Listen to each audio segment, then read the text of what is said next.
zangu, naamini kwenye umakini wa Mheshimiwa Paul Makonda pamoja na wizara yake na wataalamu wake wote kwenye kuratibu wadau wengine wote ili kila mstari ulioandikwa kwenye mkakati unaoenda kuzinduliwa uweze kutekelezwa.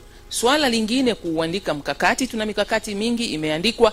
Swala lingine champion gani anakaa kuwatamia ule mkakati au ule mpango utekelezwe. Ndio maana nimesema naamini tena kwenye umakini na utashi na bidii na juhudi za Mheshimiwa Paul Makonda. Nani ana mashaka naye tafadhali? Makonda oye! Lakini najiamini mimi mwenyewe. Wenyewe mnanionaje kwanza? Makofi kwangu.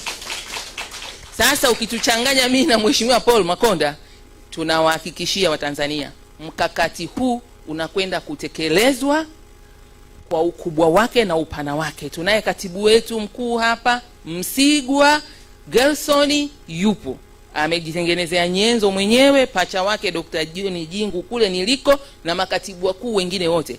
Tunakwenda kuifanya hii kazi, sio kazi ya Paul Makonda peke yake na wizara yake, ni kazi yetu sote. Tunakwenda kuifanya pamoja na wadau wetu wa maendeleo.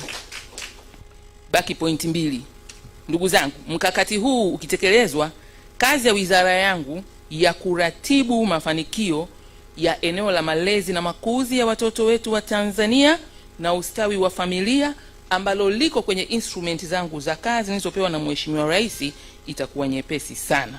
Aidha, tutaweza kufikia malengo ya dira ya maendeleo ya taifa letu kwa mwaka 2050 inayolenga kujenga jamii yenye nidhamu, maadili mema na rasilimali watu bora kwa maendeleo endelevu.